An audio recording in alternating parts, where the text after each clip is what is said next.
Estás escuchando la radio de la Escuela Superior de Administración Pública, Radio ESAP. Las opiniones expresadas en este programa no reflejan la posición de la ESAP. Son responsabilidad de sus realizadores. ¿Qué es la corrupción? ¿Cómo se enfrenta? ¿Qué podemos aprender de otras experiencias en el mundo? Este es un espacio para pensar y debatir sobre la lucha anticorrupción en Colombia. Bienvenidos a Voces contra la Corrupción, recuperando el Estado.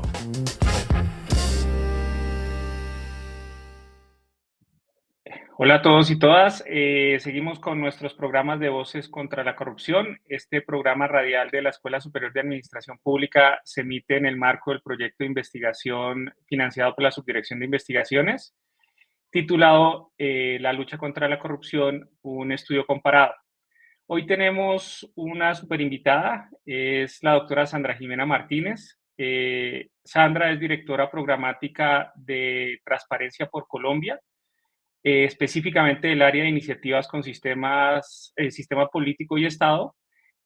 Sandra es politóloga de la Universidad de los Andes con maestría en ciencia política de esta misma universidad y especialista en democracia y régimen electoral. Ha sido docente, investigadora y ya lleva varios años en la dirección de iniciativas con sistema político y Estado de Transparencia por Colombia. Es una experta en los temas de corrupción y su relación con el sistema electoral y el sistema político. Entonces, doctora Sandra, muchas gracias por aceptar la invitación y bienvenida a nuestro programa. Muchas gracias, Luan, muchas gracias, Jesús, muchas gracias pues a la SAP por este espacio. Un gusto poder conversar con ustedes. Y pues nos acompaña también nuestro director del proyecto, el doctor Jesús Molina. Profesor Jesús, entonces buenos días y si le parece empezamos. ¿Por qué es Transparencia por Colombia? Creo que es importante que nuestros radioescuchas sepan qué es, a qué se dedica.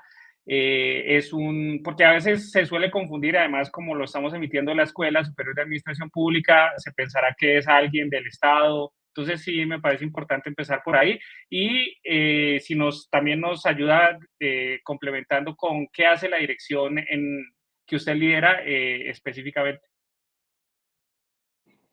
Claro que sí, Lugar, y bueno, muchas gracias nuevamente. Transparencia por Colombia es una organización de la sociedad civil. Somos parte de un movimiento internacional de organizaciones que se dedican a lucha contra la corrupción y en Colombia somos el capítulo de Transparencia Internacional.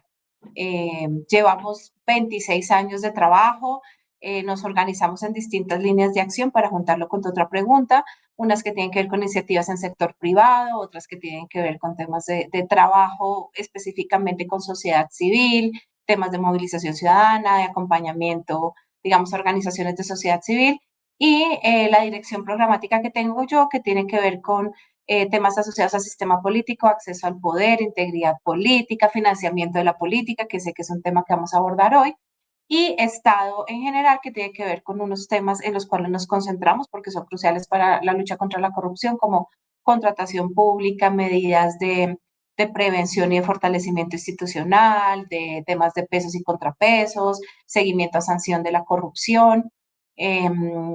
Contarles que para nosotros una máxima es que Colombia sí puede ser un país libre de corrupción y puede sonar un poco iluso en un contexto que a veces parece contrario, pero sí creemos y sí hemos visto un avance y somos de la línea que es mejor proteger y valorar y reconocer el avance y la situación en la que encontramos, claro, identificando dónde tenemos que seguir fortaleciendo y avanzar, que pensar que todo está perdido y que, digamos, que la corrupción llevó por delante todos los procesos. Esa es como la motivación que tenemos en el día a día, en reconocer que hay que trabajar en escenarios de prevención, de control, de sanción, que es un tema que requiere corresponsabilidades de todos los ámbitos y los actores, no solo lo público, no solo lo privado. Y entonces, pues esa es nuestra motivación y nuestro trabajo. Importante la mención que haces, a veces nos confunden con la Secretaría de la Transparencia, entidad con la cual tenemos muchos trabajos en común, pero pues claro, somos distintos. Nosotros somos, insisto, una organización de sociedad civil. Muchas gracias, doctora Sandra. No sé, profesor Jesús, si empezamos con su pregunta. Empezamos por transparencia y sociedad civil. Transparencia hace recomendaciones a los gobiernos venideros, entrantes, cada 4 años, publican informes anuales y sobre temas especializados. Quería preguntarle qué tan receptivos han sido los gobiernos y cuáles han sido como los principales aportes que ha hecho Transparencia planteando un periodo constitución, bueno, ustedes dicen 28 años, creo que nos estaba mencionando, hasta la actualidad. Sí, llevamos 26 años precisamente. Una de las, digamos, líneas de trabajo que tenemos alrededor de gestión pública se concentra en acompañamiento y fortalecimiento institucional de distintas entidades. Y encontramos unos momentos que son estratégicos para ir, digamos, identificando cuáles son esos ajustes, esas mejoras, esa arquitectura institucional anticorrupción que el país requiere y cómo podemos hacer como un proceso de difusión de este trabajo de una forma más efectiva.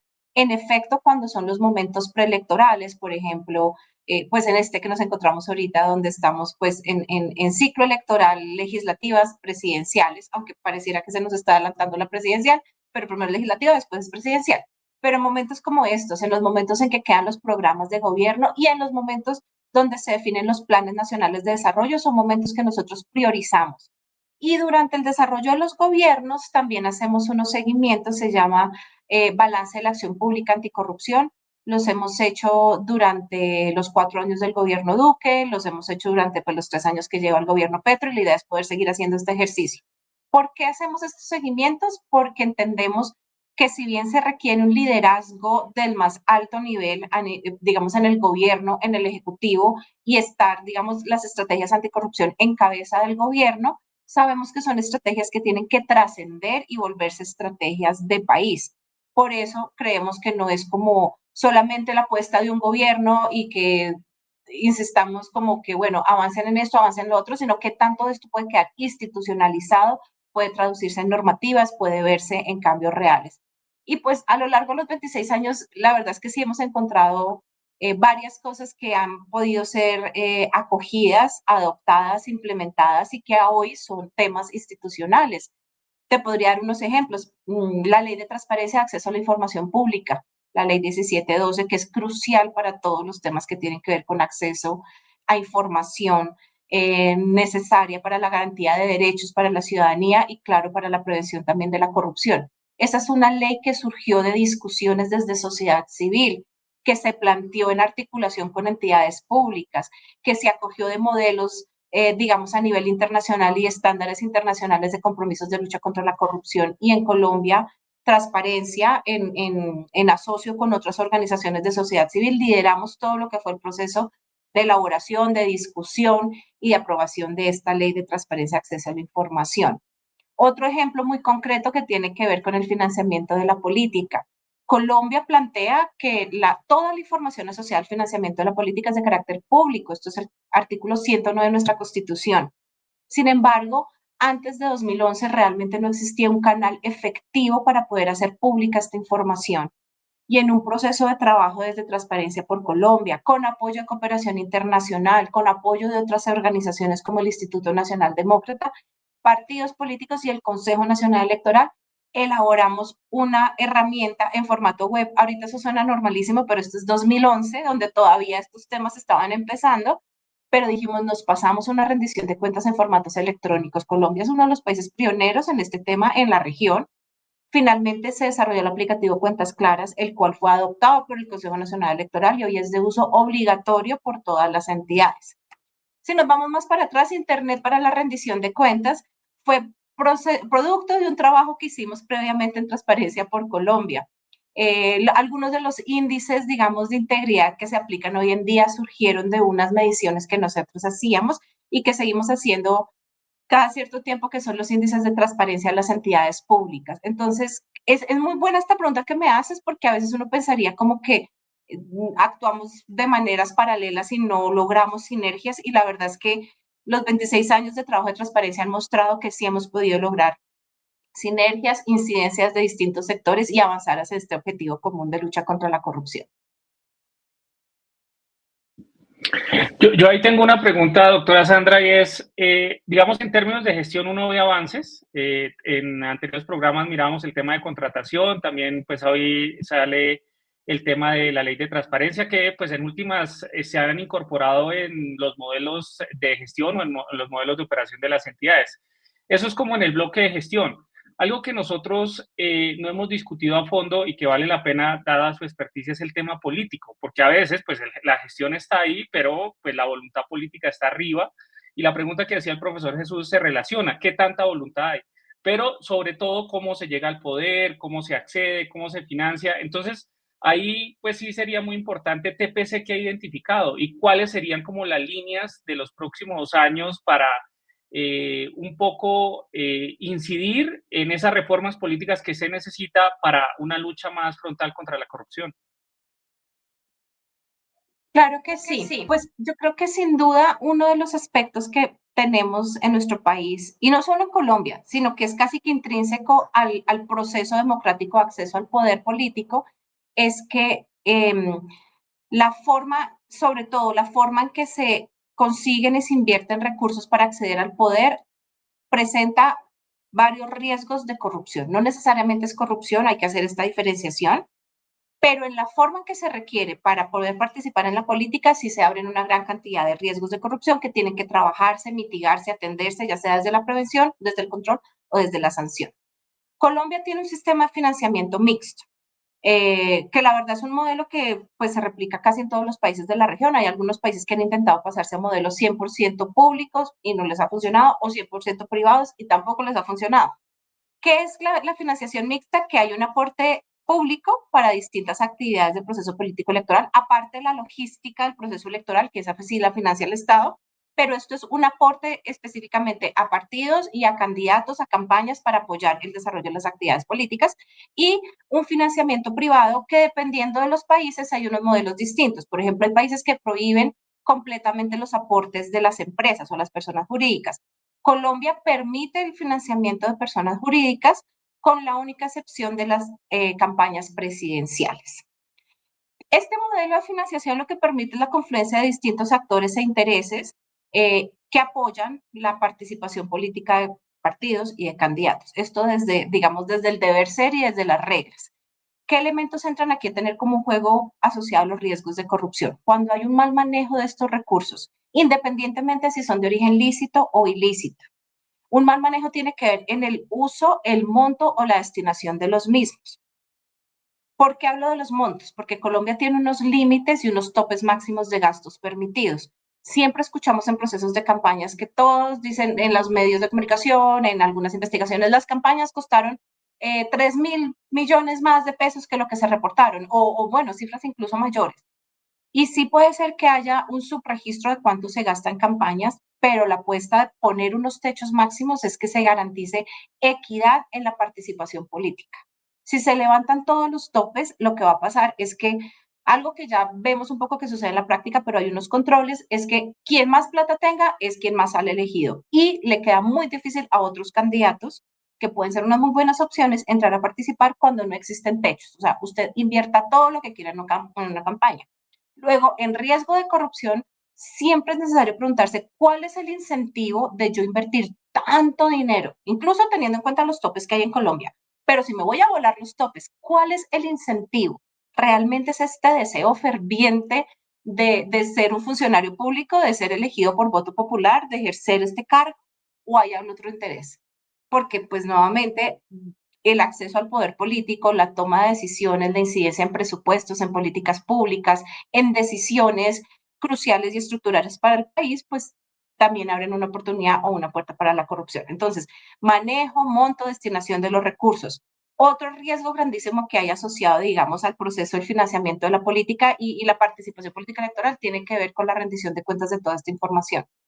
¿Cuándo se rinde cuentas? ¿Cómo se rinde cuentas? ¿Cuál es la calidad, la veracidad de esta información? Si estamos cayendo en un ejercicio formal de manipular las cifras y los datos para hacer creer que todo está bien. Pero en la práctica, cuando se compara y se observa, entonces uno ve como me están reportando recursos por X monto en actividades públicas y luego uno ve unos eventos masivos que uno dice, bueno, pero pues esto no es muy congruente con lo que están reportando. Entonces, todo lo que tiene que ver con la rendición de cuentas, pues es un elemento crucial que si no es manejado de manera responsable, pues genera otros riesgos de corrupción. Luego hay otros riesgos que tienen que ver con el origen de los recursos. Nosotros hemos insistido mucho en transparencia, en no estigmatizar el financiamiento privado porque es una fuente legítima, es una forma de expresar interés y apoyo a campañas, pero tiene que venir completamente acompañada de transparencia y rendición de cuentas del origen de esos recursos y en caso que sea necesario, una vez esas personas son elegidas, declaraciones de conflicto oportunas. Vale la pena mencionar que Colombia, por ejemplo, no ha avanzado en una normativa alrededor del lobby o del cabildeo, por ejemplo. Entonces, acá todavía tenemos unos vacíos de información. Pero el origen del recurso, en tanto que sea lícito, el tema de conflicto de intereses. Si es de origen ilícito, pues ya son otros temas que nos llevarían a algo que para nosotros es muy importante en materia de lucha contra la corrupción, y es la investigación y la sanción. No es posible que cada proceso electoral salgan todos estos escándalos de financiamiento con recursos ilícitos, con desvío de recursos públicos, y los procesos de investigación se demoren tanto tiempo que este elegido sale del cargo y la sanción le llega mucho después, o que las sanciones sean tan mínimas que resulte casi que pues un incentivo para el actor corrupto lanzarse a hacer campaña, financiarse de manera ilícita, porque la sanción que le va a llegar después pues no es significativa. Esto no desincentiva a ningún actor corrupto. O sea, un tema que para nosotros es muy importante alrededor de todo esto es la sanción efectiva. En este momento, por ejemplo, no hemos visto muchas investigaciones que avancen por financiamiento ilícito de campañas, a pesar de que Colombia cambió el marco normativo y se volvió un delito de carácter penal, valga la redundancia. Entonces aquí, pues el tema de la sanción. Y luego otras, digamos, el punto para pues, cerrar con esta pregunta que ustedes me hacen es, el riesgo o una de las puertas grandes de la corrupción tiene que ver con la forma en cómo me elijo y accedo al poder político. Y para hacerme elegir y acceder al poder, pues está la financiación de la política. Pero una vez yo me elijo bajo criterios irregulares o con intereses particulares o buscando el beneficio de un actor en particular, abro como un círculo vicioso de corrupción. Porque digamos, esta incapacidad de ejercer mi cargo de manera integral y ética se va a ver traducido ¿en qué? En la gestión pública. Aquí es donde empieza a desarrollarse todo el tema de la corrupción administrativa. Cómo contrato, a quién contrato, cómo decido las políticas públicas, cómo hago decisión de inversión de recursos, todo lo demás. Esto involucra otros actores, que es el sector privado, esos actores con los que yo interactúo, estos grupos de contratistas, de todito que hemos visto que son pues especialistas y están en todo el país. Y todo esto nos lleva a un escenario que se ha llamado, digamos, desde distintas investigaciones como la reconfiguración cooptada del poder. Es decir, yo accedo al poder político mediante unos procesos que ya de por sí estaban capturados, manipulo todo el proceso de la gestión pública administrativa, usualmente se ve a través de contratación, manejo de presupuestos, toma de decisiones, cambios en políticas, en planes de desarrollo territorial, en fin, con intereses particulares para beneficiar actores particulares. Y esto pues lleva a un Estado que se va conformando en un esquema basado en corrupción. Esto es muy peligroso, por eso es que insistimos, hay que entrar desde una de las puertas, que es la de la financiación de la política. Sí, yo quisiera retomar elementos que han señalado. Hay como tres afirmaciones fuertes. Una es que los que tienen más dinero suelen salir elegidos, una hipótesis. Segundo, que la forma en que se financia más o menos se gobierna, una segunda hipótesis que se dice. Y una tercera tiene que ver con que este es un espacio de riesgo y digamos que no se estigmatiza o no se, digamos, se tacha negativamente la financiación de los privados, pero ven que hay una fuente importante, ¿sí? Los informes de transparencia muestran que la financiación privada y mixta, a pesar de que hay las dos, la mayor fuente de recursos es privada, entre el 70 y el 80% de los recursos. Pero esa financiación privada también tiene otra opacidad, y es que los recursos son o recursos propios o de prestamistas, pero no de entidades financieras. Entonces realmente eso de entidades financieras termina siendo una plata que no se sabe de dónde llega, ¿sí? Entonces quiero hacer un raciocinio de teoría política y entendiendo que nuestra invitada también es politóloga, y es si la democracia es un espacio, una comunidad política y un régimen político de iguales, donde todos tienen igual poder, ¿por qué unos tienen más poder al poder financiar las campañas? O sea, porque el dinero no debe ser un factor de desigualdad. Entonces yo creo que la discusión va más de fondo y es si realmente los privados deberían participar en la financiación. El profesor Lubar hace un estudio sobre Estados Unidos y él muestra que la democracia está capturada por los intereses privados. Y en Colombia, pues uno ve, digamos que tacha a los ilegales, pero también los legales hacen que el interés privado termine afectando y dañando el interés público. Entonces, gobiernos pretendieron financiar las campañas totalmente. El gobierno de Samper, el gobierno de Pastrana, propusieron la financiación total de las campañas. Y yo creo que ahí hay un punto que es fuerte, quiero dejarlo ahí para poder aprovechar 3 preguntas que son importantes. La segunda es el tema del cabildeo, que también lo han insistido, se han presentado, decían en algún debate, que más de 20 propuestas de regular el cabildeo, los privados influyendo en congresistas, gobernantes, incluso magistrados, ¿sí? Pero no ha sido posible esta regulación, ¿sí? Y la tercera tiene que ver con la entidad que regula toda esta parte de campañas políticas, que tiene que ver con el Consejo Nacional Electoral, que realmente son representantes de los mismos partidos que tienen que regular. Entonces, que nos pudiéramos pronunciar frente a esos 3 lugares, el de la igualdad política, y realmente si no hay que tomar una postura fuerte y seria, porque creo que esa afirmación que ha fracasado, donde ha habido una o la otra, pues de pronto si nos ilustra cuál es el margen de muestra para decir que fue así o no, y tomar una postura, y las otras 2 sobre el cabildeo y el tema de la institución del Consejo Nacional Electoral. Vale, claro que sí. Creo que aquí es importante insistir nuevamente en el modelo del financiamiento desde lo formal y lo que sucede en la práctica. Entonces, en efecto, lo que tú estás planteando en cifras y estudios que hemos hecho en Transparencia por Colombia al hacer seguimiento de la financiación, es que a pesar de que el modelo de financiamiento en Colombia es de carácter mixto, en la forma en que se accede a esos recursos, se empiezan a generar barreras y dificultades para acceder al financiamiento público. Entonces, incluso me devuelvo. En teoría, uno esperaría que la participación política o la participación en procesos democráticos en un sistema, digamos, transparente, equitativo, justo, pues debería estar manejado por condiciones que no fueran necesariamente el peso de la billetera de los que están aspirando a salir elegidos. Y es precisamente por eso que está detrás de la racionalidad de por qué el financiamiento público. Y siempre se ha preguntado por qué el Estado con tantos gastos además tiene que entrar a financiar las campañas. Y el planteamiento es ese, es un tema casi que de justicia equitativa. Lo que queremos es garantizar que haya mejores condiciones de equidad para todos los candidatos y que no sea el dinero que yo tengo de entrada el que me ponga más adelante en la contienda. Y por eso el Estado dice, voy a entrar a financiar. Y así está todo el planteamiento de por qué el financiamiento público. ¿Qué sucede en la práctica? El proceso de entrega de esos recursos, el acceso mediante anticipos es un proceso demorado, difícil, enredado, que está organizado a través de los partidos políticos, quienes solicitan el anticipo y luego el anticipo pasa al candidato, que se demora en tiempos de verificación y de aprobación por distintas razones y que está cubierto también de unas pólizas de, digamos, de cumplimiento y seguridad que muchos candidatos no las cumplen. Entonces, a pesar de que la norma habla del financiamiento mixto con anticipos, en la práctica es casi imposible que un candidato acceda a esos recursos. Entonces, ¿qué tiene que hacer? Buscar en otras fuentes el financiamiento. ¿Qué fuentes permite Colombia? Financiamiento privado de personas naturales y jurídicas, donaciones, aportes y créditos, que tú los mencionaste, ese es un punto que para nosotros es increíble que Colombia lo mantenga, y recursos propios del candidato o de su familia hasta el 4º grado de consanguinidad.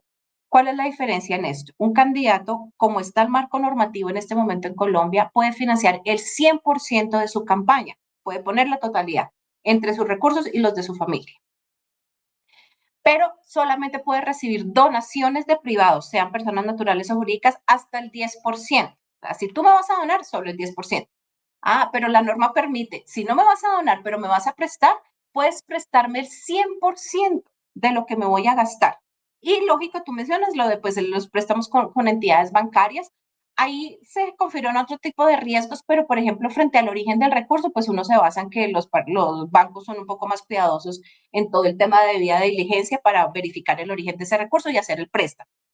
Pero entonces, con este escenario lo que estamos viendo es, muchos de los candidatos financian sus campañas con recursos propios. Esto, pues por un lado, genera que quien tiene mayores recursos, pues de entrada no tiene que sufrir por buscar un anticipo o por buscar aportes de otras personas, sino que dice, pues yo me financio mi campaña. Cuidado porque muchas veces ese monto que ellos reportan de la financiación es incluso mayor al salario que reciben durante los 4 años que van a ejercer ese cargo. Entonces, me devuelvo a la pregunta anterior de cuál es el incentivo para esto y por qué más bien en Colombia no limitar el recurso que puede poner el candidato en su propio bolsillo. Esto a los que tienen mucho dinero, pero también vemos muchos candidatos con recursos limitados financiando el 100% de su campaña.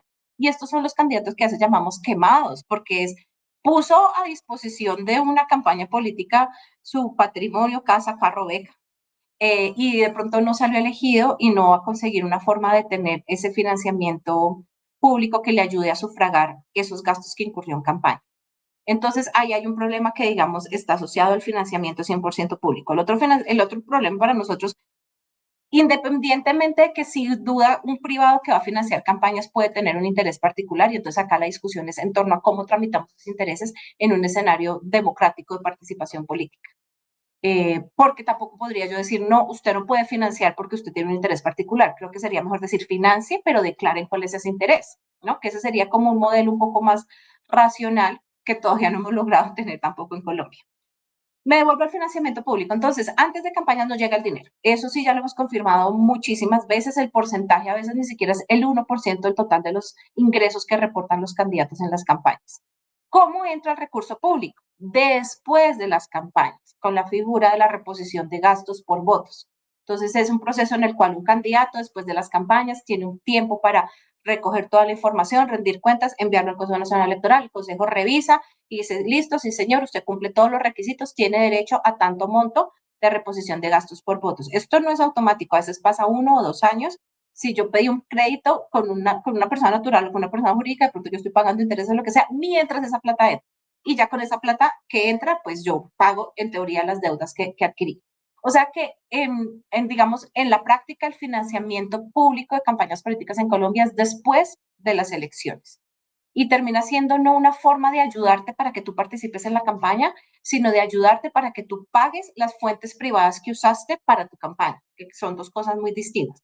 Entonces, fíjate, un deber ser pensado desde una línea de equidad, de participación, de generar mayores condiciones para todos los candidatos en la contienda electoral, que en la práctica, por la forma en que está reglamentado y por cómo se accede a ese recurso, tiene grandes dificultades. Eso, digamos, frente al tema del sistema de financiamiento para tenerlo en cuenta. Sobre el tema del cabildeo, pues totalmente de acuerdo. Han habido no sé cuántos intentos de reglamentar el cabildeo, sobre todo en esta relación que se da en el legislativo, porque pues la incidencia, digamos, a través de las normas es bastante alta. Y nosotros insistimos que es de pronto una de esas decisiones en que para el legislativo es difícil porque es un tema de autorregulación y hemos visto en muchos de los paquetes de reformas que las que requieren autorregulación, bajarse el salario, todas estas tienen bastante prevención y son reacios a adoptarlas, pero esto es una tarea pendiente, es parte de compromisos también internacionales que ha firmado Colombia en materia de lucha contra la corrupción. Donde pues todavía tenemos pendiente hacer un proceso de reglamentación, pero además de reglamentación que no sea solo definir la norma, sino que sea aplicable en la práctica. Entonces, nuevamente, es el tema de cómo voy a reportar yo mis conflictos, cómo sistematizo esta información, quién va a tener acceso a la información, cada cuánto la actualizo, qué estoy entendiendo por digamos, hacer cabildeo o lobby. En fin, hay una serie de recomendaciones y de líneas alrededor de eso, pero pues Colombia está colgado en esa reglamentación y en otra que no hemos hablado todavía, pero que es importantísima, y es en reglamentación de protección a denunciantes de corrupción.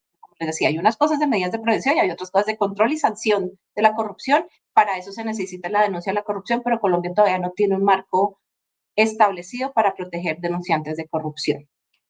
Y frente al órgano electoral, esta es la discusión de siempre, y tú me decías de ejemplos de otros países que han, digamos, cambiado sus modelos. Entonces, por ejemplo, Odebrecht en Brasil marcó un hito en todo el sistema de financiamiento, y ellos antes permitían financiación de empresas, ya limitaron eso, el recurso propio que se puede poner es mínimo, o sea que están pasando casi que un modelo que en buena parte se financia con recursos públicos. Pero ¿cuál fue el origen de esto? Un escándalo de semejante calibre que dijo hay que cambiar el modelo de financiación.